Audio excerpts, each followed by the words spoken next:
Hi everyone, it's Gary Nicholson here with Mountain Weather Information Service. Just a quick update for you on Tuesday the 5th of May. The situation remains the same, of course, in terms of travelling to the mountains for the time being, but let's just have a look at what's going on in the world of weather. And something interesting turning up as we go into this weekend, that is a cold northerly plunge, and one that would be quite impressive if we were much earlier in the season, but the freezing levels by Saturday, Sunday onwards are going to drop markedly as that northerly kicks in.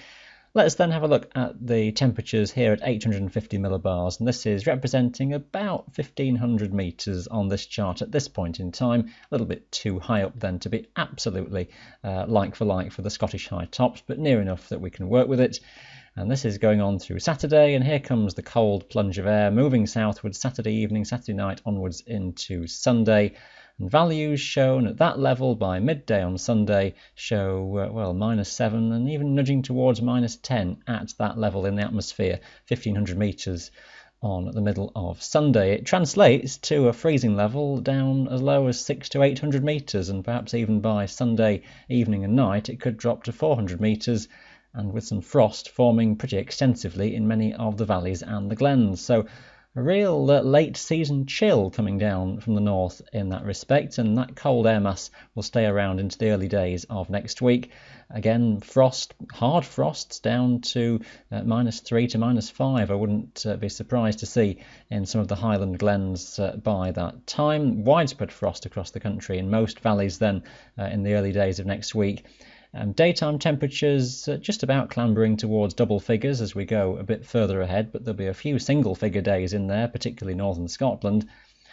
Freezing levels, say around 400 to 600 metres early on in the morning, away from the valley frost, and will tend to lift to about 800 to 1,000 metres or above through the daytimes, and maybe as the week goes on, getting more towards, say, 1,200 metres, but the highest tops will be staying close to freezing for a good part of next week.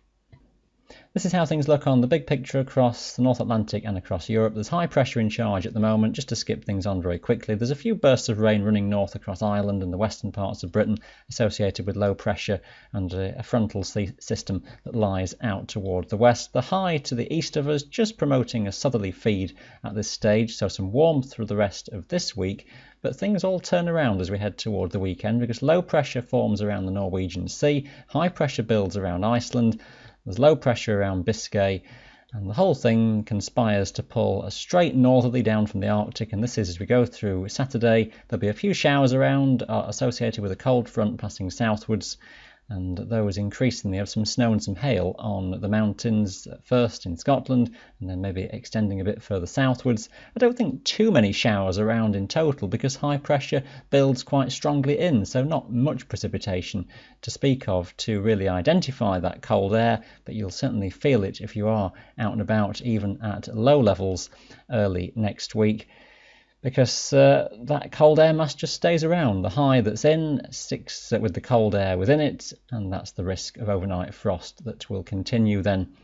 Fair weather stays in the forecast, I think, for a few days next week until we can get anything of low pressure to nibble away at the high. It'll be just another few days of dry weather in the longer range.